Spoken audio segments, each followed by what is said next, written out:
This video is sponsored by PCBWay. More on them in just a bit.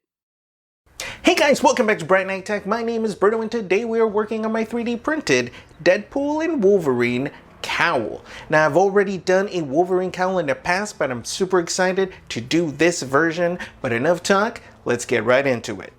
Alright, so this file comes from DO3D and it's going to be $29 at the time of making this video. They have different types of setups for the mask. Most recently they added the one that's most on par with the movie version.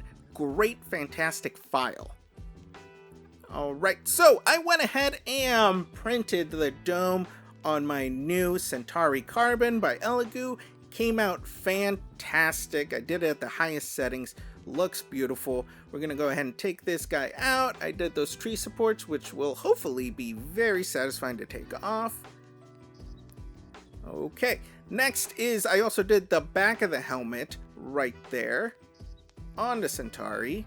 Let's take that out, and that is gonna look fantastic.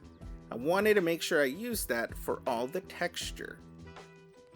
Alright, let's take a look at it. And yeah, it looks pretty flawless. I'm really happy with that printer. It's really great for medium to small things that have a lot of detail. So we're just going to snap all of these supports off. They come off super easily, very clean for the most part. And yeah, I'm very happy with this. Okay, looks good. There you go, that's pretty normal. All right. So next, let's go ahead and take a look at the faceplate.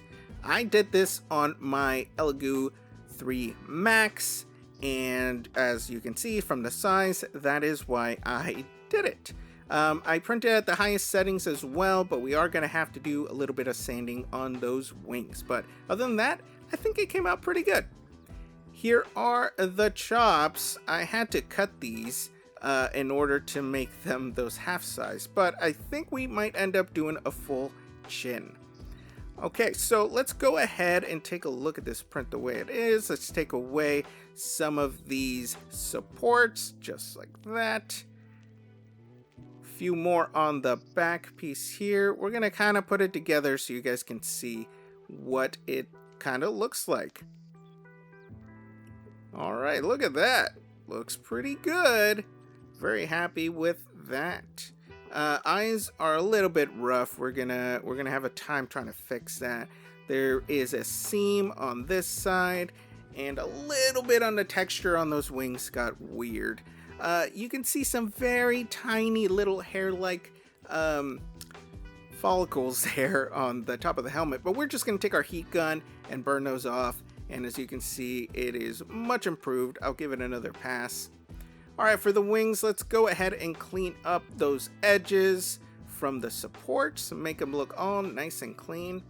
Next, we're going to go ahead and just add the magnets. We are going to go one by one. I do this to see what polarity I need to put on there. Sometimes I accidentally put it on the wrong one, so you definitely want to make sure you're paying attention. I usually put the second one on there and then mark it with a pen so I know which side will go down on the other part of the helmet. Okay, and then all I do is I just take a little tiny bit of super glue, put it on there, and then make sure I'm putting it correctly in there just like that. Now, if you scale this way too big, then these magnets won't fit and you'll have to kind of hold them in place so they stick there. Alright, looks beautiful. I'm probably going to fill in the rest of those magnets, but for right now we need to get working on these wings and try to get them completely and utterly smooth. We have a little bit of a seam there. We're going to take our palm sander, just bring that material down a little bit, and then we're just going to kind of hit it in random places. The print came out really well, but there are a few rough spots that we want to kind of fix. Alright, we're going to go ahead and use my wood filler. I love to use this Elmer's wood filler. A lot of people will tell you that Bondo or different types of putty are better, which, you know what? They probably are. I like to use wood filler because there is no like chemical smell and it's really easy to use.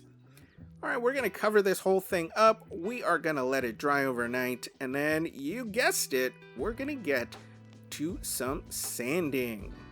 Just want to take a second and thank our sponsors, PCBWay. If you don't know who PCBWay is, well, let me tell you, they are your one-stop shop for manufacturing needs. They are best known for their custom PCB boards, but now they also offer design services. So from start to end, they can help you bring your ideas into reality.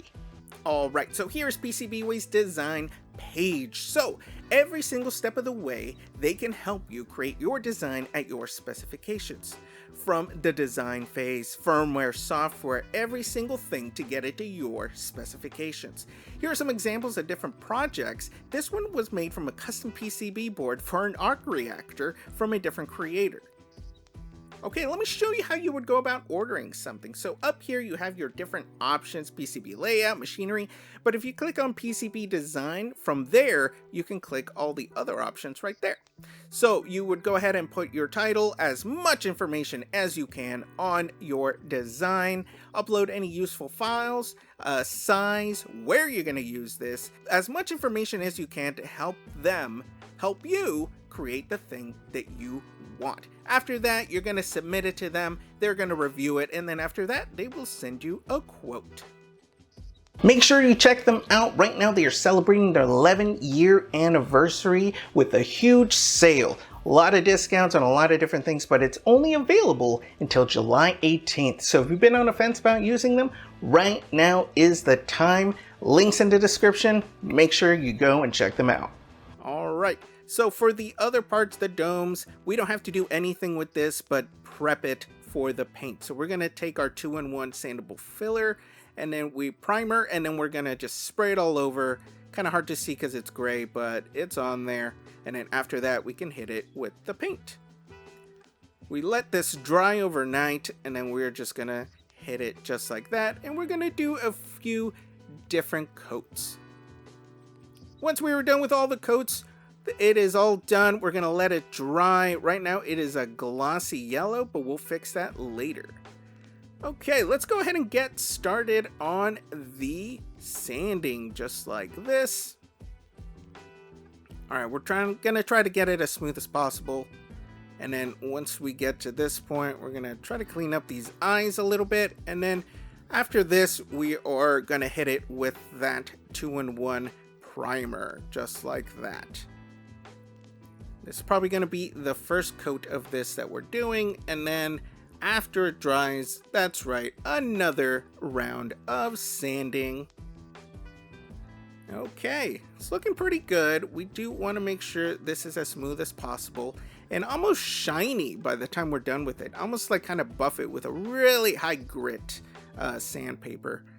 All right, this is all nice and smooth now, but now we need to go over it again with a little bit more of wood filler and try to fill in some divots, some little scratches that I couldn't sand out, and just be very meticulous and specific on where we're putting these. So it's just going to be little bits and pieces like that.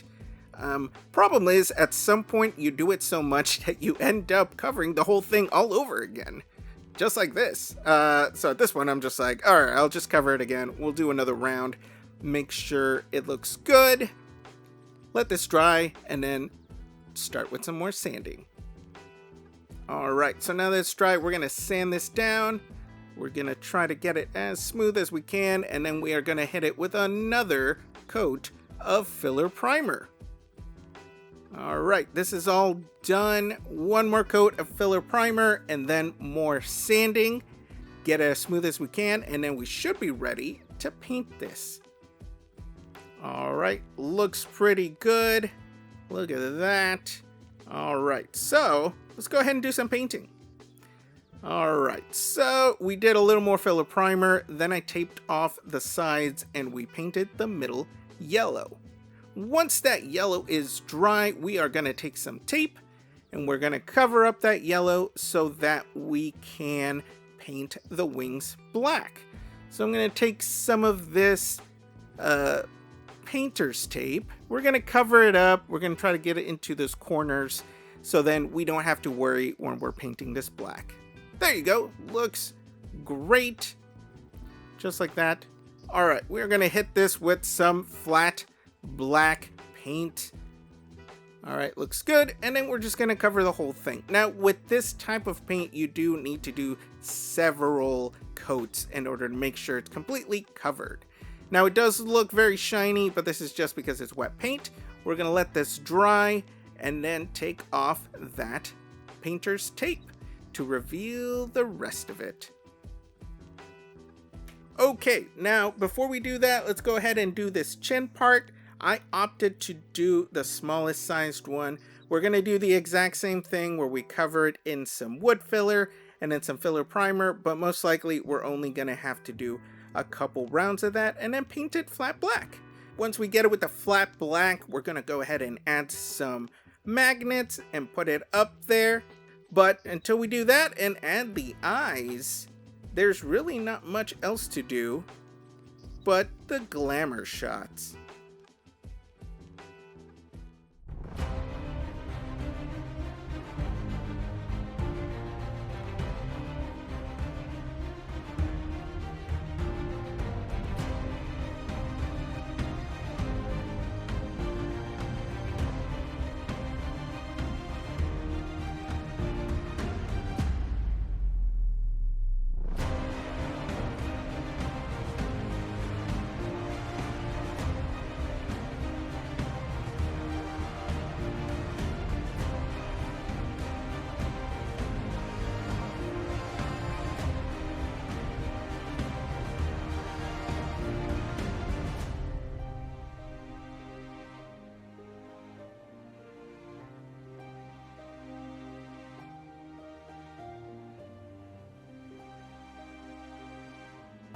And there you have it. I am super happy with the way this turned out. I've been wanting to have this version of the cowl for a long time, and now I do, and it looks great. Now, a little peek behind the curtain, I actually made two of these. The first one I made was for my friend's birthday because at some point he's going to cosplay as Wolverine, so I wanted to make this for him. Now, I was making both of these at the same time, but I finished his first and I ran out of time and I couldn't take a bunch of pretty pictures like I normally do. So the pictures of video you saw are of mine, but I think his actually turned out a lot better. Here's a couple pictures that I was able to take. I think I just put a lot more care and love into it, but I am still very happy with mine. And I've gotten into this new thing where I'm actually scaling them to me. So I'm actually able to wear it. So that's pretty cool. I don't plan on cosplaying, but it's still kind of cool to be able to put it on. But let me know if you guys have made this cowl. This one was from DO3D, and let me know how you did it. And thanks for watching. If you have any questions, go ahead and put in the comments below. Don't forget to subscribe and hit that bell button for notifications, and we will see you next time.